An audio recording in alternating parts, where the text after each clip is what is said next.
Osterman. Did I say that correct? Actually, people always ask this. We pronounce it Osterman, but the German pronunciation is Osterman. So I don't know where we started screwing it up somewhere along the way. But my people settled, of all places, in Seymour, Indiana. So I grew up in Georgia. I blame you people. Hey, without that, man, you wouldn't be here enjoying all this lovely basketball history, IU basketball history, man. We appreciate having you, man. I want, for my own knowledge, man, where exactly, you just kind of told me where you're from, and how'd you get into, which was also become what you're doing now? Yeah, so I grew up in Atlanta. My dad was a reporter and a magazine editor, so there was always a little bit of interest in this business for me. Actually, the other thing, genuinely, I considered growing up was trying to become an astronaut, and then I took calculus and realized that was not going to work, that they were not going to send somebody into space who couldn't do even the most basic advanced mathematics.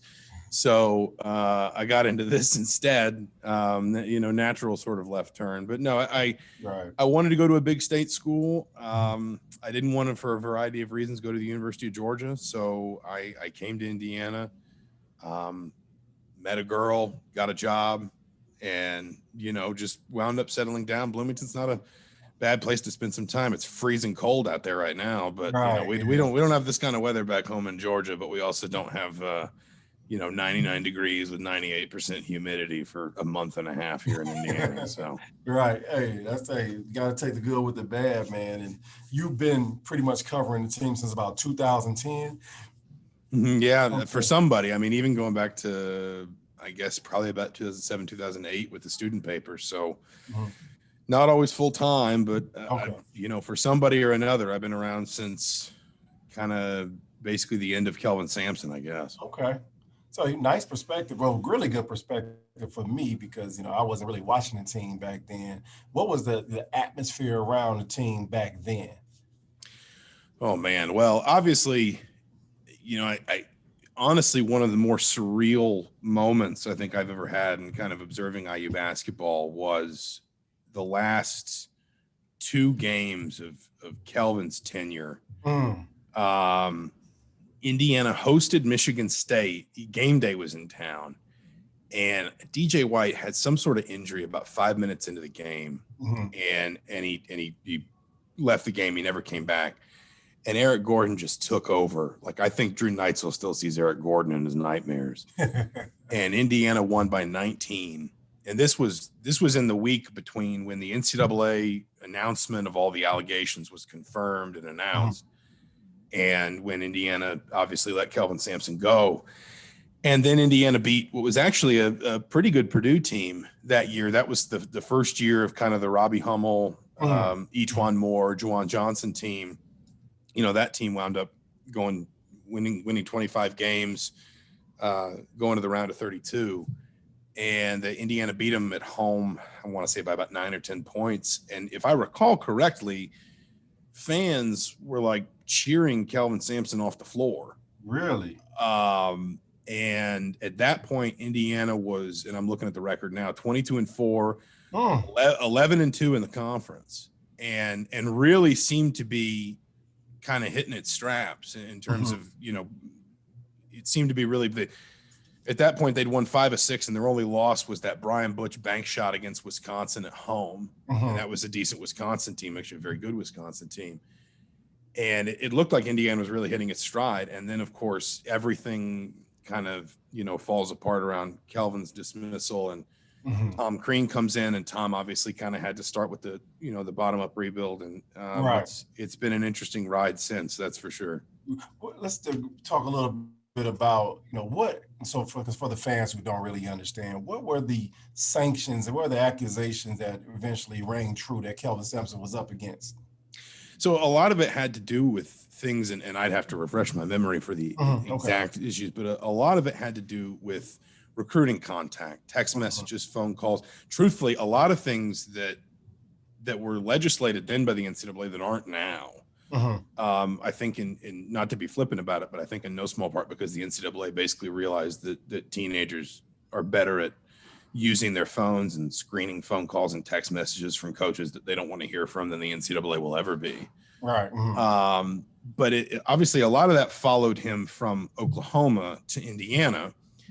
And there were some sanctions put in place from his time at Oklahoma. Indiana sort of presented this case that they were, they had an oversight system that was going to ensure that, he followed all the rules and different things like that.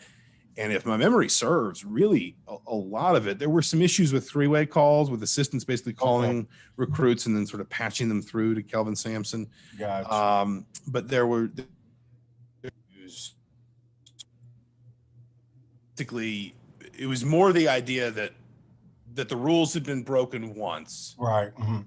Hasn't been put in place, and then some of the rules were broken again. And so, I hear IU fans say, well, we got punished for something that isn't even a rule anymore. And I say that's true to a point, but there was also punishment for basically just continual breaking of the rules, and gotcha. if you just keep whatever the rules are, if you just keep breaking them, at some point there's my 2-year-old. There she goes. So I'm not sure what's going on up there, but if you keep breaking the rules, at some point you're going to get punished for your flagrant breaking of the rules, more so than what the actual rules are. No doubt. I know when Coach Crean came in, it was a lot more than that to clean up when he came in. But he came in, he did his job, he did what he was supposed to do, got the program in the right direction, got us a bunch of pros, got us some Big Ten titles, and then the bottom kind of just fell out a little bit. When you were around at that time, and you have a perspective that not many of my guests ever have, that you were actually covering a team you were around. Some insight that you don't have to share here, but you have a better idea of why that didn't work. Why didn't the situation with Tom Crean work after Big Ten titles, multiple players of the year, not players of the year, but multiple draft picks, one and dones? He seemed to have the player development side clicking. Why didn't it work with Coach Crean? I think the biggest issue that Tom ran into was just consistency. And it I think in his last 5 seasons, and I'm trying to remember the exact numbers, but he won 56 games over 2 seasons. Then he won 37 games over 2 seasons. Then I think Indiana won 27 games, and then they won 18. Okay. And in Big Ten play, it was the kind of the boomer bust cycle was pretty consistent. He won 45 games 40 games in 3 of those final 5 seasons, or 6 seasons, I guess it is technically. And then in the other 3, he won 23 games. Okay. And the roster could sometimes reflect that. There were after the 2013 Big Ten title, Indiana actually returned fewer scholarship players the next season, right, than it signed or brought in. And that was a function with that team specifically of losing just kind of 3 seniors, 2 draft entrants, a couple transfers, just kind of the timing of things. But then it kind of happens again. Roster flux could be a real issue. And I think there was just a feeling, and listen, time may prove Indiana wrong on that decision. We'll see. Right. But I think there was just a feeling that at some point that cycle felt sort of boom and bust. And, was there gonna hit a point of diminishing returns, essentially?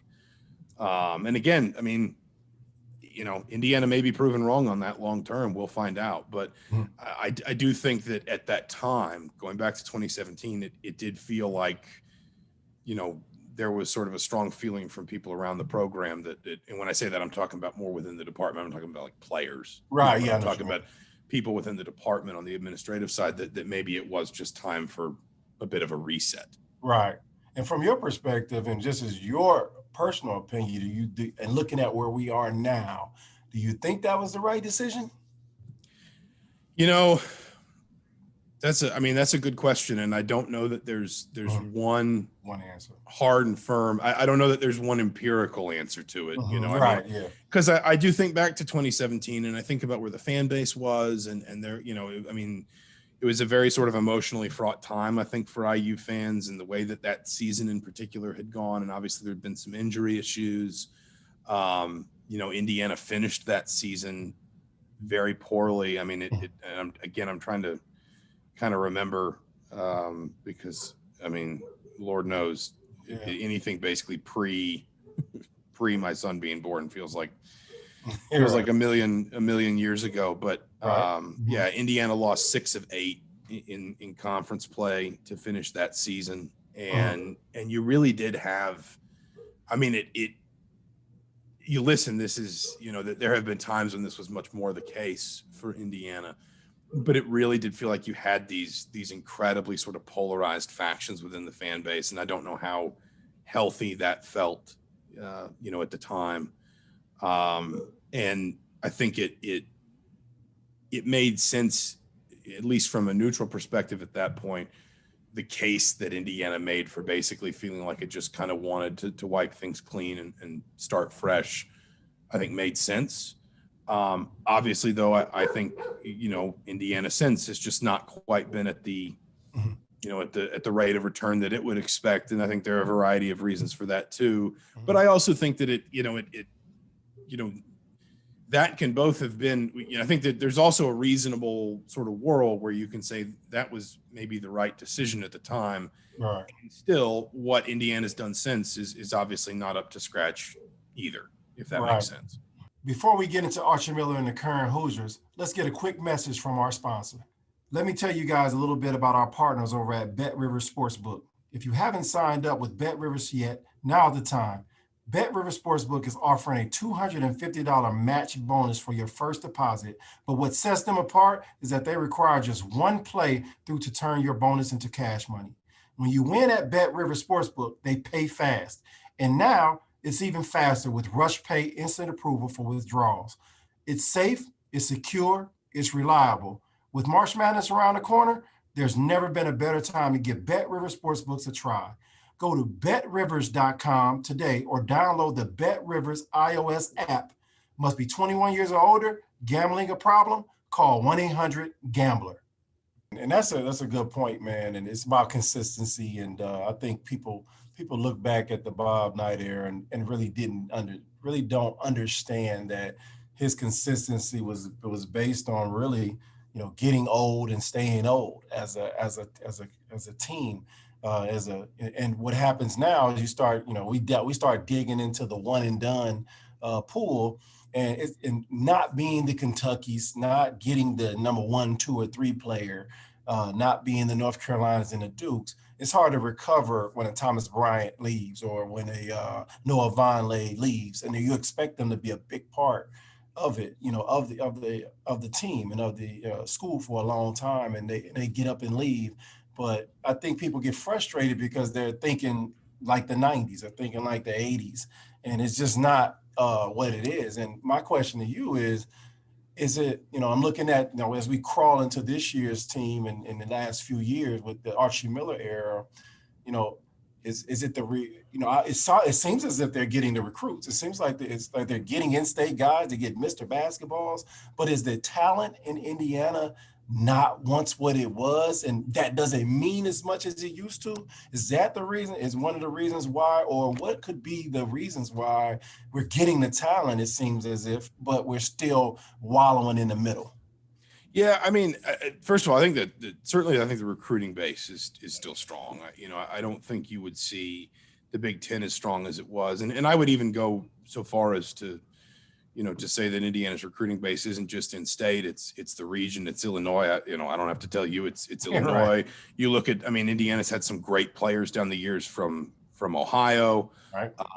It's I don't think the Big Ten would be as strong as it is if for some reason the state, the recruiting base within the state or even within the region had sort of, shrunk. And obviously, yes, I think recruiting is less regional than it used to be because it's a lot easier for a kid to, grow up in Chicago, but okay, it's only a 2.5-hour plane ride to LA. I can suddenly envision myself playing at UCLA. Whereas maybe, maybe in 1975, that's not as much the case. But I think that the talent is still there. And I think that the formula makes a certain amount of sense, which is, and we've seen Kansas do this, we've seen Villanova do this, is 4-year players, 3- and 4-year players that are basically supplemented by, elite, maybe 1 and done, 2 and done type guys. You even, go back and look, for example, at some of Bill Self's good teams recently. Devontae Graham was, I think, outside the top 80 recruiting rankings. Frank Mason wasn't a top 100 player. We could say the same with Villanova, where they've had guys that were top 100, top 125, but weren't necessarily elite. But then then it's kind of headlined by a guy who's a 5-star who's only going to stay in college for a couple of years. And it's just finding that right blend. I think early for Archie Miller, and this was, again, just timing. This wasn't really anyone's fault necessarily, but that first team he inherited, he had 5 seniors, immediately lost 3 players to the draft, and then had 2 players transfer over the course of his first 12 months. So, within his first year on the job, 10 scholarship players are off the roster that he inherited the day he started at Indiana. And again, that wasn't really anyone's fault. That was just a factor of timing. Plus, there's always going to be a little bit of roster flux when a new coach comes in. And I know at least one of those players, to be fair, said that he didn't necessarily want to leave, but felt like he was kind of, pressured, or at least not really wanted, Grant Galen. But still, nevertheless, it's still 9-10 guys. I think what's been harder to pin down in the last couple of years has been, kind of the progress and the development of some players. And of course, in individual situations, you can look at a Rob Finney and say he's lost so much time to injury in his first couple seasons. You can look at Race Thompson, who I do think, to be fair to him, is really starting to kind of blossom now. But again, lost basically his entire redshirt freshman season to injury. And I guess you can also look at a Trace Jackson Davis getting better and Armand Franklin getting better. But there is still just a feeling that that the individual sort of growth, for whatever reason, isn't building this sort of collective whole that is more consistent, that is raising the floor to that point where, kind of to your point about Bob Knight's tenure, and this is true for all the great coaches. It's about sort of saying that the baseline is here, and we won't wildly outperform the baseline every year. We're not going to the Final Four every season, but if the baseline starts at, let's say, 20 wins, top 6 in our conference, NCAA tournament, 19 seasons out of 20, then if the floor is already that high, it's going to be a lot easier to build teams that can make deep runs in the NCAA tournament more consistently, that can compete at the top end of the conference more consistently, and so on and so forth. And I think that's where it's felt like Indiana, again, and I think you see this even in performances, where it feels like, you can kind of compartmentalize these individual positives, but you just don't know if you feel like the, kind of the little things are adding up to the big things the way that it seems like they should be. And I know that's kind of a vague statement, but I think I've struggled to get my own, kind of arms around how to describe what it feels like. And that is a part of it for me, that it feels like a lot more of this should be adding up to more consistent performances than it has so far. Right. That's great answers, man. Once again, this House of Hoosier podcast. I'm with my man, Zach Osterman, and we're talking IU basketball right now. And IU sitting at 11-8, man, 6-6, 2 wins in a row. Win against Iowa, win against Northwestern last night. My theory, man, I always said this from the beginning, and my guy Austin, he can tell you, I always felt like I don't worry about the Northwesterns. I don't worry about the Iowas. I don't worry about the Wisconsins. And I say that to say I feel like that's IU style of basketball. They'll always be able to compete against those teams. They can for some reason, they're able to slow down Iowa.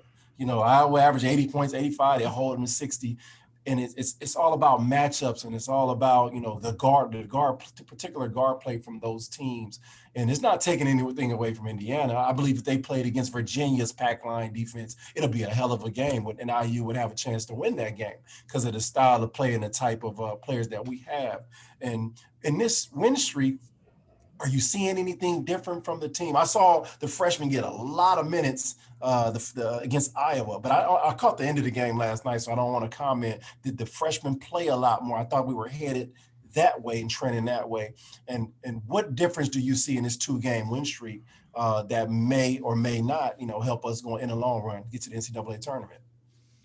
I think there's a couple kind of pieces to that. One, I do think you're right. I think Indiana is a good matchup for Iowa. I think Right. like if you look at Iowa versus Rutgers, which of course is the team Indiana lost to right after they beat Iowa the first time. Rutgers is a dribble drive team. Rutgers is a team that's got 3-4 guys on the floor that are able to, whether it's ISO or, a ball screen situation, put the ball on the floor and just drive their man. And I think Indiana at times this season, especially as Armand Franklin's probably been hobbled by that ankle injury, has struggled against teams that can dribble penetrate. Iowa's not one of those teams. Iowa's much more about moving bodies to create openings, but because Indiana can play a little smaller, because Indiana's got, I think, a good level of athleticism, and Indiana can switch just about everything. Yep. And Indiana can throw a lot of different looks at Luka Garza defensively. I think Indiana's just a better matchup for Iowa, and I think you've seen that. I mean, Iowa's two worst offensive performances this season have come against Indiana. So it's not just that Indiana's won those games, it's that Indiana has made Iowa, as you said, they're very kind of un-Iowa. Right. Yeah. And I think I think part of that's matchups, but I think there's also, listen, a double overtime win at Northwestern in a game that I think, Indiana's win probabilities, kind of cratered at different times. I still think there were some positives, to your point about freshmen. And I did our in-house podcast earlier this morning. I said, maybe a month or two ago, it felt like Indiana was really kind of trying to target its use of its freshmen. And sort of say, let's get him on the floor. Let's get this guy on the floor when maybe we feel like he's not going to be overexposed, or when that player's not on the floor, or that sort of thing. I think there's a little bit more trust there now. I think it's a little bit more of kind of Archie Miller maybe turning around to his bench and saying, we need a spark, we need some energy. Somebody's not doing their job, somebody's not performing. I don't think he's afraid to reach for a freshman and basically, ask of him now, rather than saying, let's get him out there and see if we can't protect him and get him comfortable and get him some minutes. It's, we need to change something here. We're going to Christian Lander. We need to change something here. We're going to Trey Galloway. Now it's worth pointing out, we didn't really see any of the freshmen in overtime much at all last night. Did they play earlier in the game? They did. I think a lot of their minutes, first half, kind of early, kind of first couple cycles of rotation, second half. So I think you're still seeing him go with, the veterans he trusts kind of in those key moments late, which, probably isn't terribly surprising. Right. But I do think you see more trust in some of these guys, Christian Lander being an obvious case, to just sort of say, hey, we need a little something different. We need a little something. We need a little bit of a spark. Right. I'm asking you to get it for me. I'm not looking to send you out there and protect you and, try to make it easy for you and not expose you.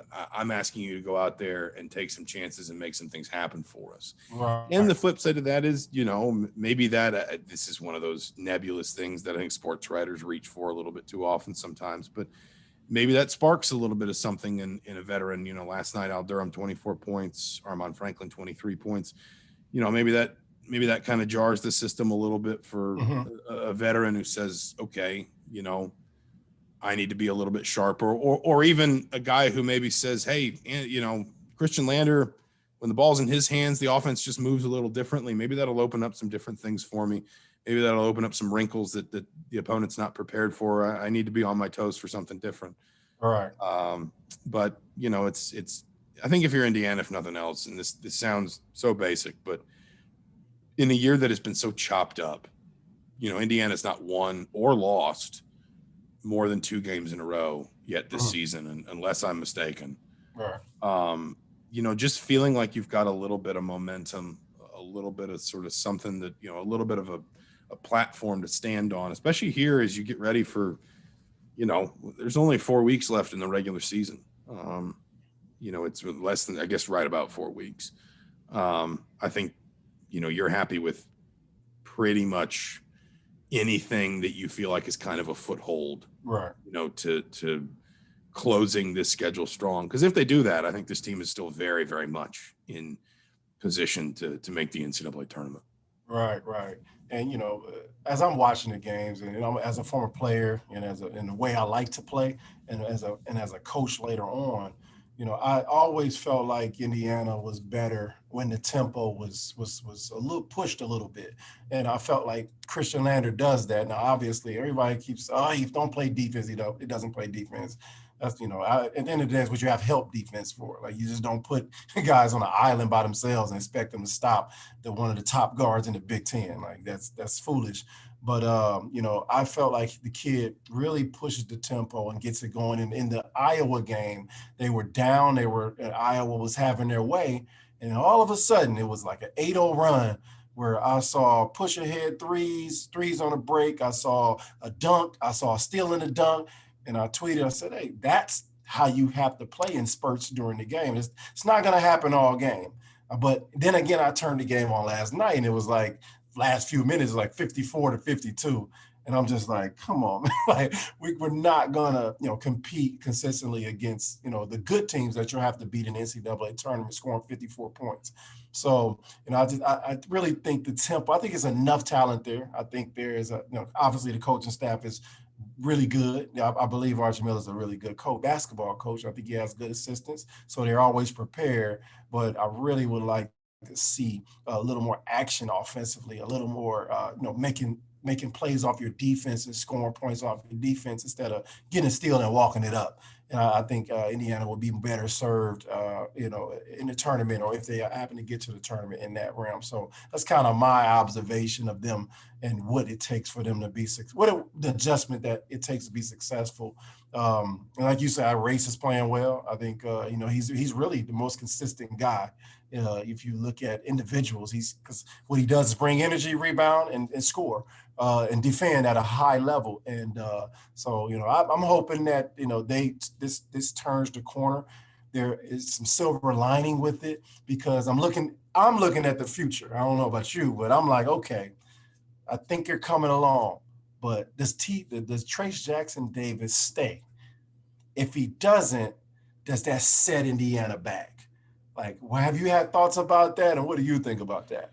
No, I mean, I think that's very fair. I think especially, it feels very, I don't want to say all or nothing, but right. I think that the outcomes are kind of, on two extremes, in the sense that if he goes, Indiana loses its centerpiece player, we'll see kind of where Joey Brunk is at the end of the season. Does he want to take the year back? But even if you get Joey Brunk back, it's probably not the same impact you're getting from Trayce Jackson-Davis. Right. On the other hand, if he stays and you look at the complexion of the conference next season, Illinois is likely to lose a lot. Mm-hmm. Wisconsin is going to lose a lot. I mean, that team is largely seniors in terms of its major contributors. Iowa's going to lose at least Garza and Bohannon in all likelihood. Again, everybody can get the year back if they want it, so we'll see. Right. But at least right now, Iowa looks like losing Garza and Bohannon at very least. Rutgers should lose a fair bit. Minnesota's going to lose Marcus Carr. You don't really know. It's kind of hard to forecast where Michigan State's going right now, and there's just a lot of kind of chaos isn't the right word, but there's a lot that's broken that needs fixed up there. And of course you imagine Tom Izzo will, but you still don't know what you can rely on. My point is, you start to kind of draw up if the seniors that you think are going to leave and the NBA players you think are going to leave, the Ayo Dosunmu types and maybe Kofi Coburn, and from that you start to draw up who are the favorites in the conference next year. I think Ohio State is one. I think Purdue is one. Michigan could be, depending on how their roster kind of manages through the offseason. If Trayce Jackson-Davis stays and Indiana doesn't suffer major attrition anywhere else in terms of transfers or whatever, Indiana becomes one. And suddenly Indiana, suddenly maybe because it's always so much easier to kind of define the quote unquote narrative, if you want to say, in hindsight.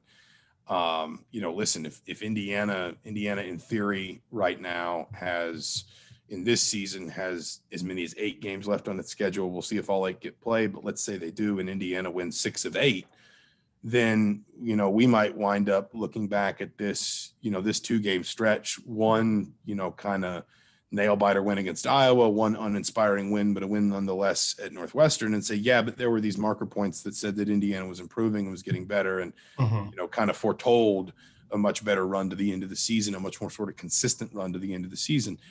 I think that if Trace Jackson-Davis comes back next year and Indiana's a genuine Big Ten contender all season, whether they win the conference, maybe they finish second, maybe they share a conference title, whatever. Well, then I think you look back at the, maybe years 3 and 4 for Archie Miller and sort of say he was, he's doing his best. Not everything was perfect, but he was also kind of fighting against a Big Ten where the ceiling was just depressed by how good the top of the conference was. When he got his shot to move Indiana into that conversation, he took it, and now look where they are. And this is one of those things where it's just, it's always easier to say all this stuff after the fact, and we just don't know what's going to happen. But if Trace Jackson-Davis goes, I think that the loss, and the hole it leaves would be obvious and probably very difficult to fill for Indiana. If Trace Jackson-Davis stays, I think there's a world where Indiana is one of the favorites in the league next season. And I think he's probably preseason favorite player of the year, preseason player of the year. Right. And so, it's been a while since Indiana's had kind of a stay or go decision that felt quite this pivotal to kind of where the program was going to go and the immediate aftermath of it, to be honest with you. And I know we're not quite there yet. It's only February 11th. And of course, if you asked, Trace Jackson-Davis right now, he'd tell you he's only focused on games, and he probably is, to a great degree. It's like with recruiting. I think fans sometimes think that kids think about these decisions all the time, that like in recruiting, a kid wakes up and thinks, where am I going to go to school? What's my top 5? Who are my favorite coaches? Or with an NBA decision that literally every minute of every day, Trace Jackson-Davis is just thinking, should I stay? Should I go? The truth is, I think these kids are able to put those kinds of things on the back burner. I don't think he's that worried about it right now. Right. But obviously there's going to come a time where he has to figure it out. And, his decision is going to have a massive impact on the outlook for Indiana into 2021, 2022, I guess. Absolutely. At OSU, Minnesota, Michigan State, at Rutgers, Michigan, and Purdue. Using your Joe Lunardi hat, does IU get in this year, or do you prefer not to make a choice right now? No, I mean, I would say that they do. Mm-hmm.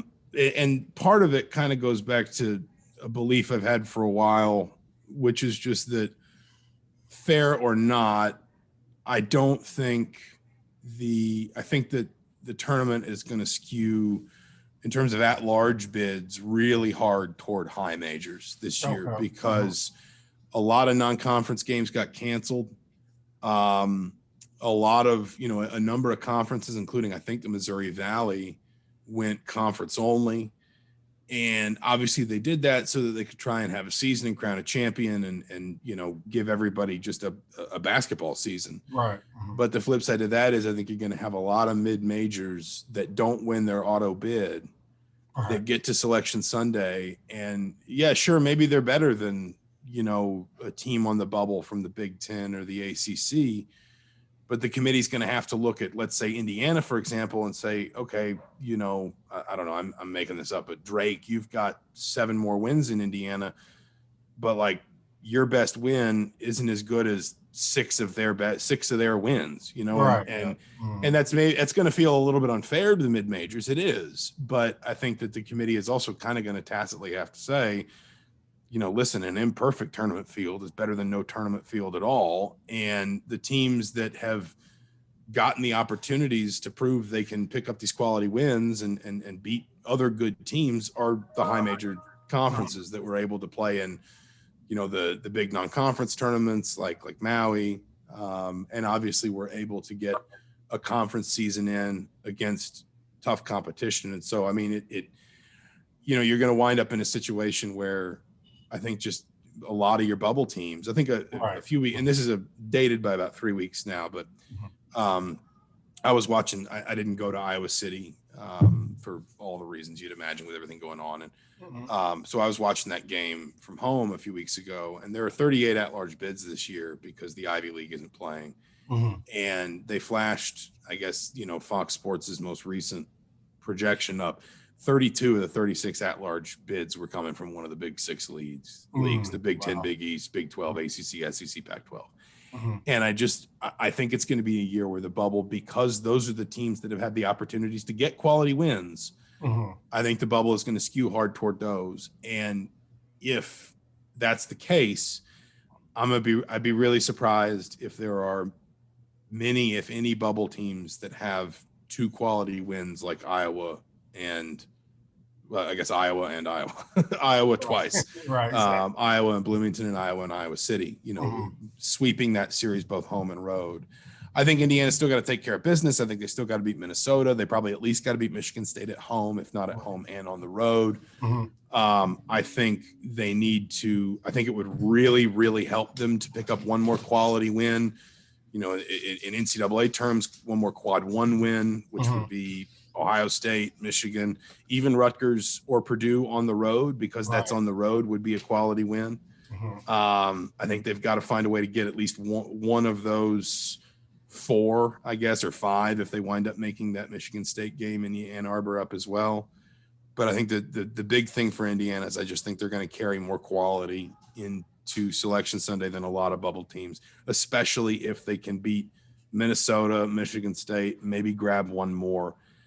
And obviously the record, may or may not look inspiring, and that's going to be as much as anything a function of not playing all those empty calorie games in November and December that, wind up taking you, let's say Indiana finishes this season, 14-13. Well, if they'd played those extra 5 non-conference games, they'd be 19-13. And I think that record would be a lot more palatable. But I think that the biggest thing for me is they're just going to have quality wins at a level, unless they just absolutely crater here in the last 3 weeks of the season. They're going to have quality wins at a level very few teams have. And I think it's going to get them in. Right. Great in-depth answer, man. Once again, House of Hoosier podcast, AJ Guyton with Zach Osterman. And Zach, finally, I know it's been quiet over there, so I know there's a 2-year-old ready to explode at any moment. So we've gotten away with one here, but the Archie Miller calls for him to, by the fan base. Our fan base is unique in itself. They, one last week we go on to the national championship. And we go double overtime with Northwestern. That ain't good enough. You know what I mean? So, but, from your perspective, man, I have, I'm as a former coach, I'll never talk down on coaches. I don't want coaches to be fired and all that stuff. But from your standpoint in being as close to the team, do you see the trajectory trending upward for Archie and what he's trying to build there? I see they got another recruit in a CJ Gunn. I don't know anything about him, but 6'5" wing that can obviously play. He's being recruited by Indiana. But are the calls for a new coach warranted by our fan base in your opinion, or do we continue to be patient and let Archie build? I think there's been undeniable progress. I would, kind of reject the idea that there hasn't been any of that. I think Indiana's, turning the ball over less often, progressively over the last 3 years than they have, clearly getting better defensively. Offense has obviously been more of a struggle. They are shooting the ball better, particularly from behind the 3-point line, than they have really at any other point in Archie Miller's tenure. That's kind of counterbalanced by some struggles shooting the 2, some struggles shooting at the free throw line, obviously. I do think this is kind of a big year because, rightly or wrongly, a big percentage of your if you're a head coach anywhere, and this isn't just at Indiana, a significant percentage of your job security comes from perception. And I think maybe the biggest thing, because I do firmly believe Indiana would have made the tournament if there had been a tournament in 2020. I think the biggest thing Indiana lost, or Archie Miller lost, was maybe the opportunity to get into the tournament, maybe win a game, and just sort of, maybe win one more game in the Big Ten tournament, win one game in the NCAA tournament, and just lend everything the feeling that everything was kind of continuing to progress at the bottom line, which is, wins and losses. And I know it's cliche to say, but it's cliche because it's true. That's what matters. I think that this is kind of a year, especially if Indiana can get into the tournament, where, some of those perceptions begin to harden a little bit, maybe positively or negatively. Sorry, those are my dogs. We can get him on the podcast. two Saint Bernards at home. That's what happens. But I think that this is a year where good or bad, those perceptions really start to harden. And that's why I think, number one, from Archie's perspective, getting into the tournament is an imperative. And number two, not that he's got to go to the Final Four or anything like that, but I think a good showing in the tournament would really go a long way, especially in a year where you can kind of look back and say, listen, it was imperfect. Everybody was dealing with stuff away from basketball. You know, I saw a great quote from another head coach, and it's escaping me now, but in a story, ESPN did, talking to head coaches around the country in a ton of different conferences about just basically playing through the pandemic. And I forget who it was, but they said, I'm everything you can imagine right now except a basketball coach, because of everything that's going on and all the shutdowns and just how broken up everything is, and trying to help your players through all this, because obviously it's very difficult for them, not just physically at times, but emotionally and mentally. I think that if Indiana could close this season out in the tournament, make some noise, again, you know, show out well, then I think you really kind of lend that idea that things are moving in the right direction. If not, you know, it does just kind of become difficult to sort of say 4 years without an NCAA tournament. Because listen, we can have a conversation about where Indiana basketball fits next to the Dukes and the Kentuckys and the North Carolinas, but you know, being a consistent NCAA tournament participant is not an unreasonable sort of baseline goal for a program like this. And I think that's where, again, that's probably rightly or wrongly part of what got Tom Crean was just the, you know, the feeling that it was just always kind of up and down. And, you know, you can agree with that, you can disagree with that, but that was kind of the reasoning that was put forth when Indiana made that move. You know, Archie Miller hadn't been up and down necessarily, at least not in terms of, you know, win-loss record at the end of the season, but there has, you know, there still exists kind of this idea that, you know, the season needs to end where it obviously needs to end. Otherwise, it's just kind of hard to call it a success. And that's why I think it's, you know, year 4 here, good or bad, those perceptions are going to start to harden for him. And I think it's on him a little bit to make sure that, you know, that kind of skews in the right direction. That's great points as well as usual, man. And I know I said that was the final one, but I want to get your quick take on something. And let me rewind that. The only thing I deem as kind of quote unquote unacceptable is the losing streak at home versus Purdue. You know, I don't think you can really argue that, but I think that you know, he can make it up with a win at Purdue coming up. You know what I mean? And I think Archie will take care of that. But I do interview a lot of former players, and, you know, off the air, on the air, the question is, you know, always raised, or the conversation always raised over the years. Why do you believe, since you've been, you know, been close for about 11, 12 years at IU, why hasn't there ever been a former IU, specifically Knight player, ever considered, I don't know if consider, but ever given an opportunity to lead that program? You know, I think there was a time when there would have been multiple candidates in that. And I would ask kind of a concurrent question in that, which is, I guess it's not a question, more of a curiosity. You know, disregarding, not disregarding, but setting Steve Alford to one side. It has always seemed to me that of the sort of Bob Knight players and managers, it's worth saying, that went into coaching, the most successful ones wound up in the NBA rather than in college. Randy Whitman, Lawrence Frank, Mike Woodson, Glenn Grunwald. And again, you've still got Steve Alford there, and you've also got successful assistants like Michael Lewis. You know, I've always just, and this is, you know, very much an outsider's opinion.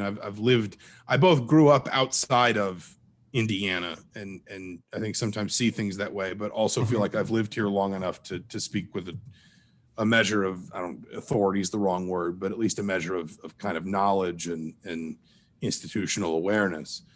My attitude has always been that Indiana needs to seek out the right person. And if that person has Indiana ties, be it Bob Knight, or maybe they played under Mike Davis or whoever, all the better. But find the right person first. You know, I mean, Bob Knight didn't have Indiana. I mean, he played at Ohio State, but he was the head coach at Army. He'd actually almost taken the Wisconsin job. I heard that a couple of years ago. I heard that story for the first time a couple of years ago. He'd almost taken the Wisconsin job a couple of seasons before he took the IU job. But, he was in, and this was an IU program, remember, that had won a couple national titles by this point. It had its own coaching legends, its own playing legends. Even when Bob Knight took the job in 1971, he took IU to a different level, certainly. Mm-hmm. But IU was still, by that point, I think, widely regarded as one of the better, if not one of the best college basketball programs in the country. Right. Mm-hmm. At least in terms of its overall history.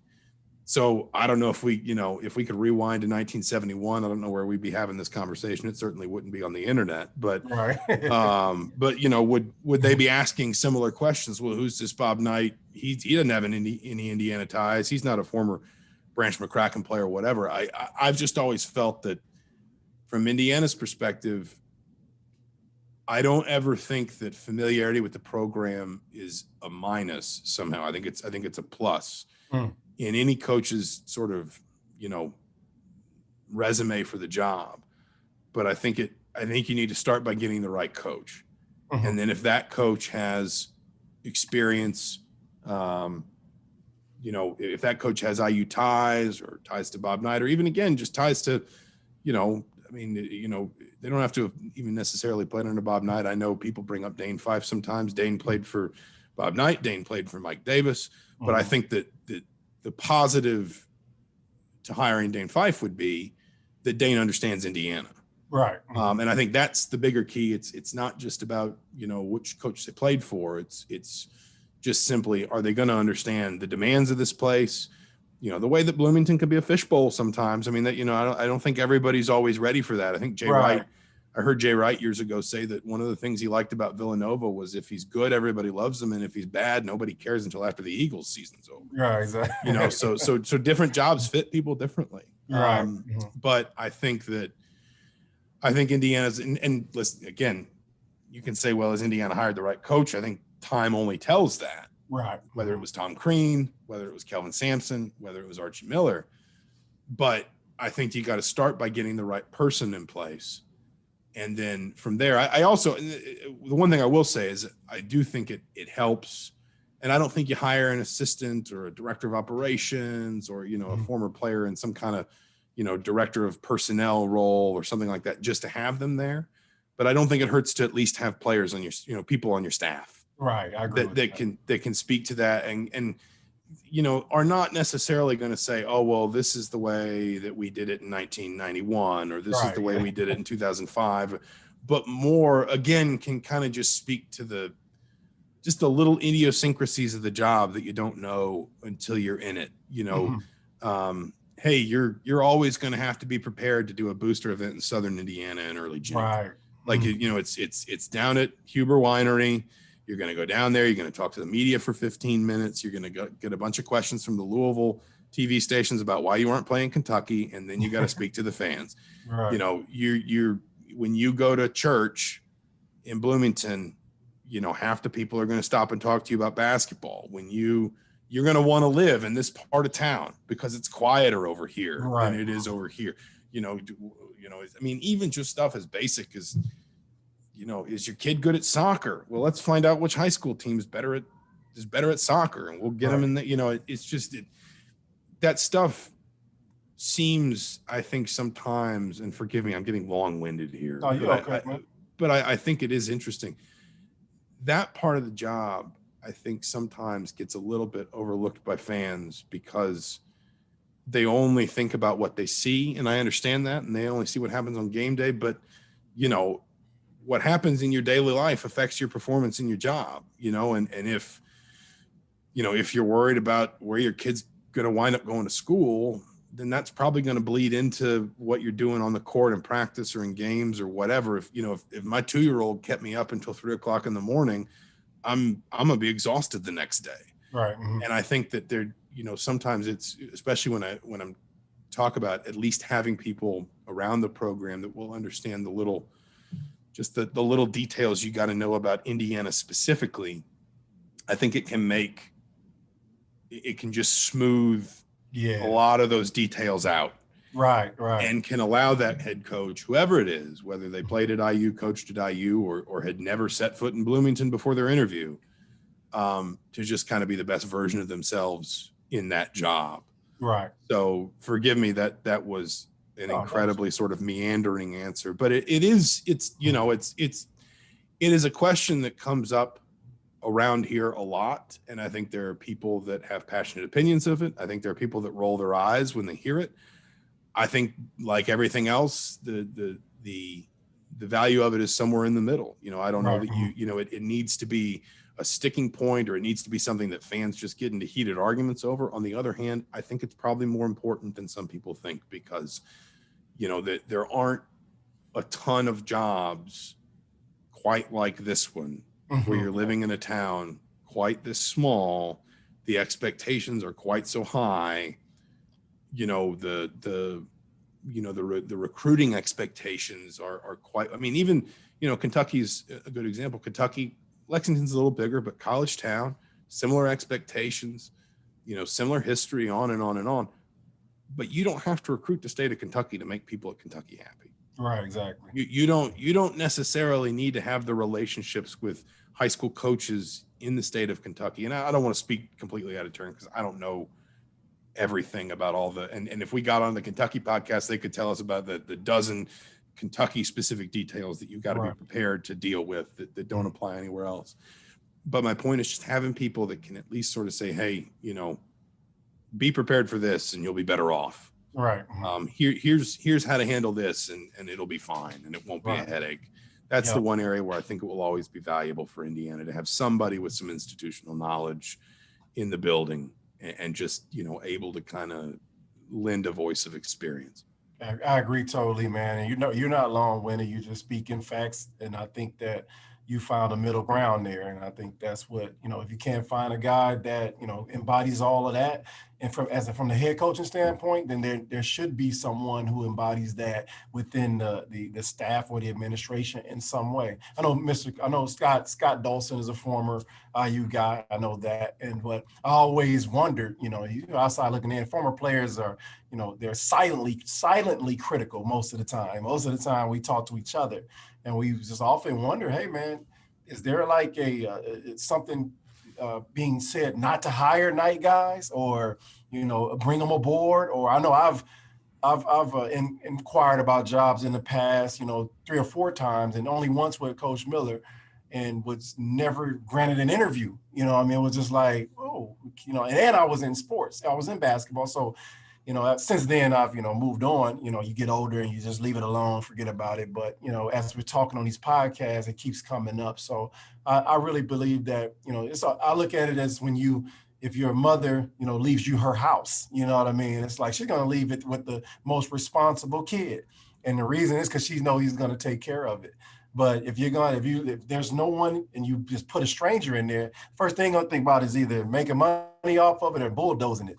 And so, you need somebody to help bridge that gap and help to, stay in contact with the alums when they call, when they want tickets, when they want gear, when they come to town, when they want to come see a practice. It's just to have that liaison there. To me, if I was in that situation, it would be something special to bring back one of those guys and allow them the opportunity to bridge that gap. And I don't know if Archie's thinking about that, but, I think it's always a good PR move, and it's also a good move, for the players and the fans. So, so your answer was not long-winded. It was exactly what I wanted, hope to hear, a little bit of both. Yeah, at the end of the day. So, but hey, man, as usual, my podcast, I try to think 30 minutes, but they always turn into an hour because the conversation, man, usually is really good, man. And I appreciate you for stopping through.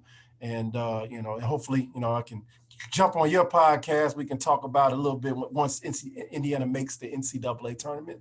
We could talk about seeding. We could talk about a lot of different things. But, man, we appreciate you joining us, Zach.